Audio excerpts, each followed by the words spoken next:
Olá, sétimo ano, tudo bem com vocês? Professora Cláudia Fávero, de Língua Portuguesa. Hoje faremos a revisão de um conteúdo de extrema importância, as orações coordenadas. Está no nosso livro de atividades, o volume 4, a unidade 12. Nós veremos o quê? Quando essas orações coordenadas são sindéticas, quando são assindéticas e como pontuá-las, ok? Bom, lembrando que o período composto por coordenação é aquele que apresenta o quê? Orações sintaticamente independentes, né? Mas que se relacionam pelo sentido. O que significa isso? Para que eu tenha oração coordenada, como diz ali, né? Nós temos o quê? O período composto. Porque nós já vimos que o período ele pode ser formado por uma única oração, quando eu tenho apenas um verbo ou uma locução verbal, né? Aí eu vou chamar esse período de período simples. Lembrando que o período ele inicia-se na letra maiúscula e termina no ponto, né? Normalmente é o ponto final. E dentro deste período, então, caso eu tenha apenas um verbo, período simples. Se eu tenho dois ou mais verbos, eu já vou classificar esse período como um período composto. Aí eu vou verificar as orações presentes dentro desse período, né? Se essas orações são independentes, ou seja, se elas não dependem uma da outra, se elas são sintaticamente completas, eu vou chamá-las então de orações coordenadas. Vejamos aqui o exemplo. Jorge leu um livro, ponto. Eu tenho aqui um período, né? Porque ó, a letra maiúscula, terminou com ponto final, terminou o meu período. Dentro deste período, eu tenho o Jorge, que é o meu sujeito, quem faz a ação de ler, né? Então, se ler é a ação, leu é o meu verbo. Então, Jorge leu. Leu o quê? Um livro. Percebam, então, que este período ele está completo, né? E é um período o quê? Um período simples. Por quê? Porque eu tenho apenas um verbo, então eu terei apenas uma oração, certo? E a minha oração está completa, porque tem sujeito, o verbo e quando necessário, né, quando são verbos transitivos, aqueles que precisam de complemento, então aí sim, o complemento do meu verbo. Neste caso aqui, ele veio diretamente, lembram?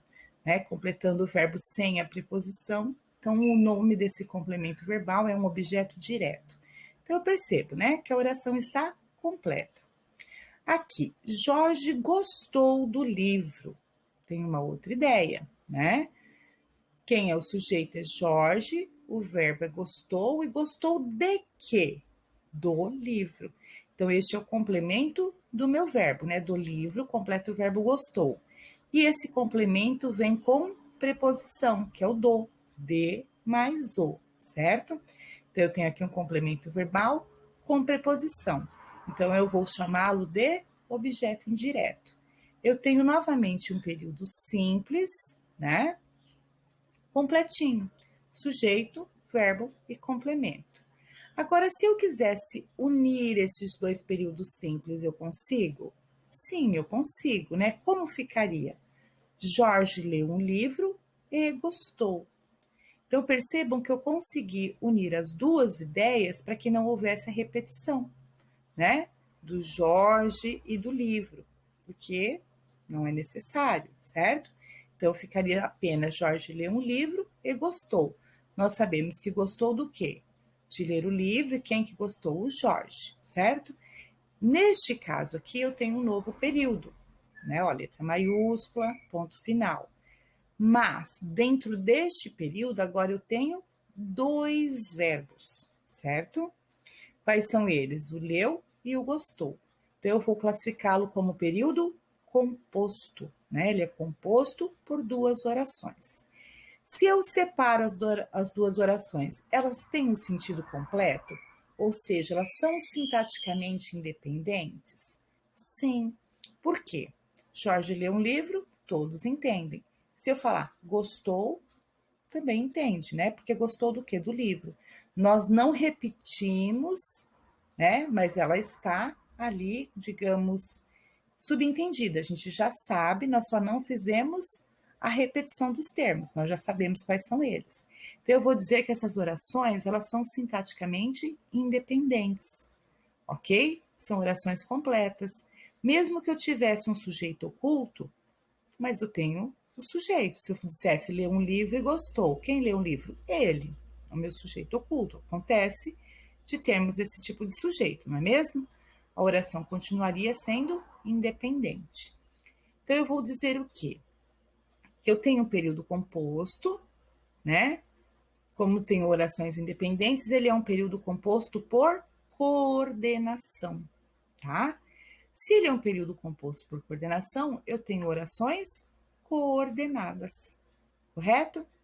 Entenderam então o que é oração coordenada? São orações dentro de um período composto independentes, ok?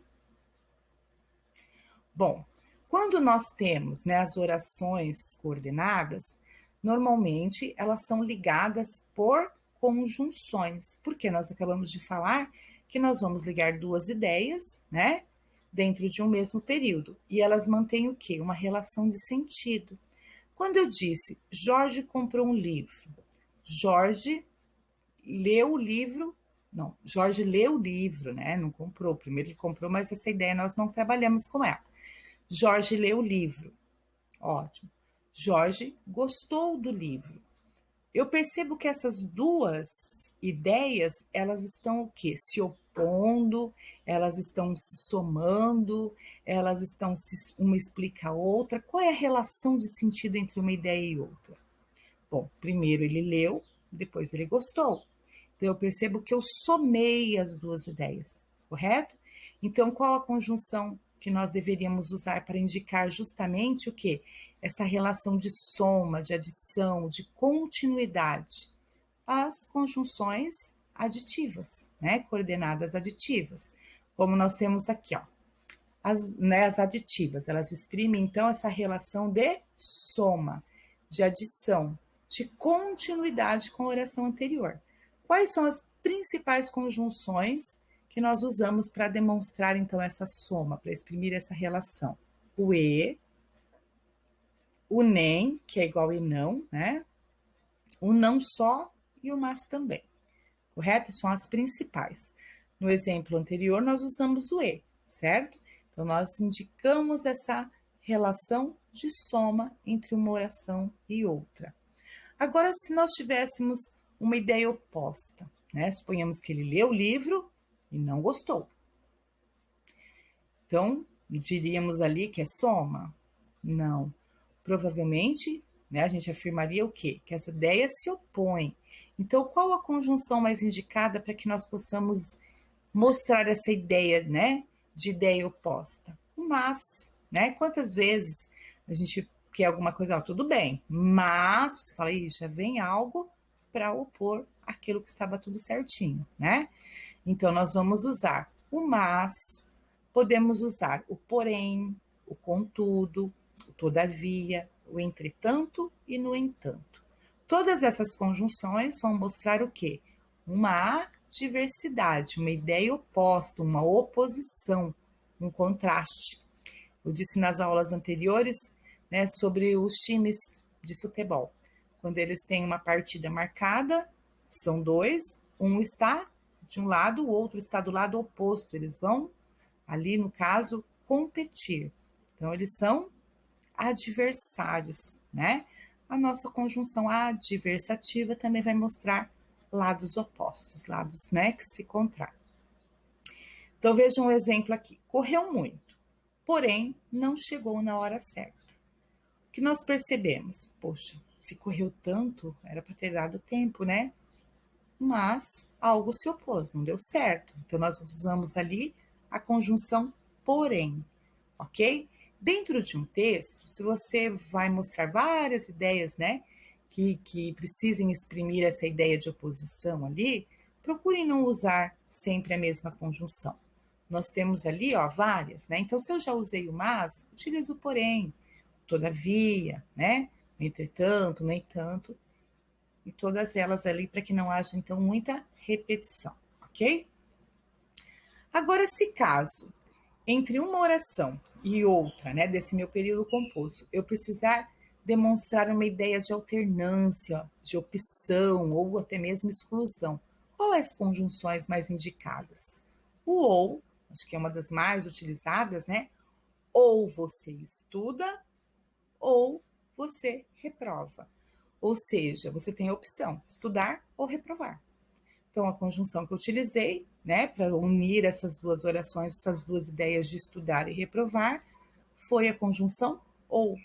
Quer maçã ou quer banana, né? Quer agora ou depois. Então, quer também me dá o quê? Essa opção, certo? Vejam o exemplo ali. Ora viaja para o sul, ora viaja para o norte. Entenderam ali, então, essa alternância, certo? E conclusivas. Quando eu tenho dentro do meu período composto uma oração que vai exprimir o quê? A ideia de conclusão em relação à outra, né? Quais são as principais conjunções conclusivas? O portanto, o pois depois do verbo, o por isso e o logo. Vejam o exemplo. Esforçou-se bastante. Portanto, foi aprovado no teste. Ou seja, qual foi a conclusão, né, de ter estudado bastante? Ser aprovado no teste, correto? Esse pois, vocês vão perceber ali nas explicativas que ele também aparece dizendo antes do verbo. Então, o pois ele pode ser tanto utilizado para conclusão ou para uma explicação. Para a conclusão, a gente até diz assim que ele está um tanto estranho dentro da frase. Por quê? Porque ele não está num lugar onde normalmente nós ouvimos as pessoas, né, usarem. Por quê? Porque ele fica depois do verbo. Ponhamos ali no exemplo: esforçou-se bastante, foi, pois, aprovado no teste. Não dá a impressão assim que ele está fora, né? Mas quando ele é utilizado desta forma, então nós vamos classificá-lo como conclusivo, tá? E explicativo, né? O nome já diz, exprime uma explicação, uma justificativa para a oração anterior. Quais são as principais conjunções? O porquê, a mais utilizada, né? Todas as vezes que nós precisamos explicar algo, parece que ela é automática, ela aparece. O pois, então, antes do verbo, e o que? Exemplo, fale de maneira mais simples na reunião, pois as pessoas entenderão melhor.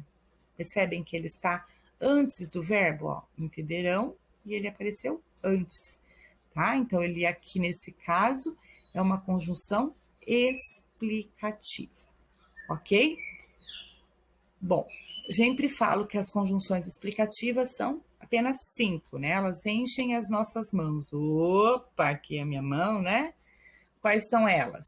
Quando eu tenho oração coordenada sindética, elas podem ser conclusivas, explicativas, alternativas, adversativas e aditivas. Somente essas classificações para as orações coordenadas, ok? Para as conjunções. Lembrando que eu tenho, né, as orações coordenadas sindéticas e as assindéticas. Vejam ali na mão, deixa eu voltar aqui um pouquinho. Que aqui na palma tá sindética. Então, sim, tem conjunção. Então, se sim tem conjunção, é uma das 5 conjunções, que são as 5 que nós acabamos de falar. Agora, se não apareceu a conjunção, não tem conjunção. Então, eu vou falar que é a sindética, tá? A sindética, então, significa assindeto, ou seja, sem a conjunção, ok? Quando ela não aparece, a conjunção, né, não aparece para ligar essas duas orações, eu preciso, tá? Essencialmente da vírgula. Ela não pode deixar de aparecer, tá? Então, não apareceu a conjunção, eu tenho que usar a vírgula. Jorge leu um livro, vírgula, gostou. Posso fazer isso sem nenhum problema, não preciso colocar essa conjunção, mas eu tenho obrigação de colocar a minha vírgula, tá? Vejam o exemplo ali. Ela entrava na biblioteca, vírgula, selecionava um livro, vírgula, procurava um lugar local tranquilo e mergulhava na leitura. O que nós percebemos? Que nós temos um período bem extenso, né? E dentro deste período nós temos vários verbos, ou seja, várias orações. A primeira, ela entrava na biblioteca. É uma ideia, uma oração, verbo entrar. Selecionava um livro. verbo selecionar, mais uma ideia, mais uma oração. Procurava um local tranquilo, verbo procurava, mais uma ideia, mais uma oração. E mergulhava na leitura, mergulhava, verbo, né? Mais uma oração. Então, nós temos uma, duas, três, quatro orações dentro do mesmo período, percebem? Bom, todas elas são sindéticas? Não, né? O que nós percebemos? Que entre a primeira e a segunda, o que uniu as duas orações foi simplesmente uma vírgula. Por quê? Porque aqui não existe a conjunção. Então, eu vou dizer que ela é assindética, tá? O mesmo ocorre da segunda para a terceira.